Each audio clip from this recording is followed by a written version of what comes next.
Сіздің есіміңіз кім болады? Менің атым Дүниядар. Менің есімім Лира болады. Танысқаныма қуаныштымын. Сіз қайдан келгенсіз? Мен Россиядан келген. Ресейден? Иә. Тамаша. Ұлтыңыз? Түрік. Түрік. Сонда сіз Түркияның түркісіз емес, Ресейдің түркісіз Иә. Өте жақсы. Сіз қымыз ішіп көргенсіз бе? Иә, іштім. Іштіңіз ба? Иә. Сізге ұнады ма қымыз? Иә, ұнады. Дәмі қандай? Дәмі қалай айтады?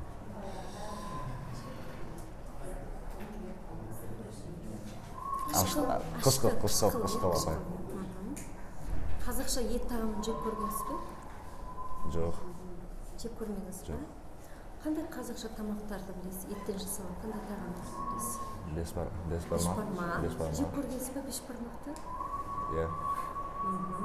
Тағы қандай тағам жеп көрдіңіз? Бауырсақ.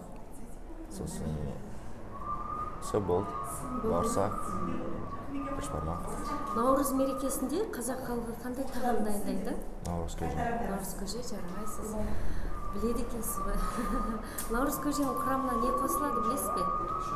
Соны білмеймін. Білмейсіз бе? Жоқ. Ішіп көргенсіз бе наурыз көжені? Жоқ. Ішіп көрмегенсіз бе? Жоқ. Шапанды білесіз бе? Ұлттық киімдердегі шапан дегенді білесіз бе? Шапан. Иә, білемін. Ол шапанды кімдерге сыйлайды? Ақсақалдарға. Ақсақалдарға, сыйлы қонақтарға. Сыйлы қонақтарға. Иә, сыйлайды. Жақсы. Тағы қандай ұлттық киімдерді білесіз? Қазақтың тағы қандай ұлттық киімдерін білесіз?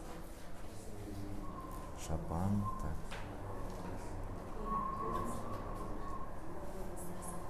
Сәл оны білемін апай. Только оны білемін. Шапанды ғана білесіз. Түркістан қаласында қандай көрнекті орынды ерекше деп атай аласыз? Түркістан қаласында. Көрнек орны.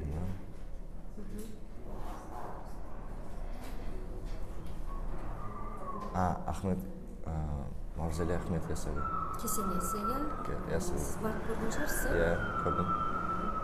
Көп рахмет, сауалыма жауап бердіңіз. Рахмет.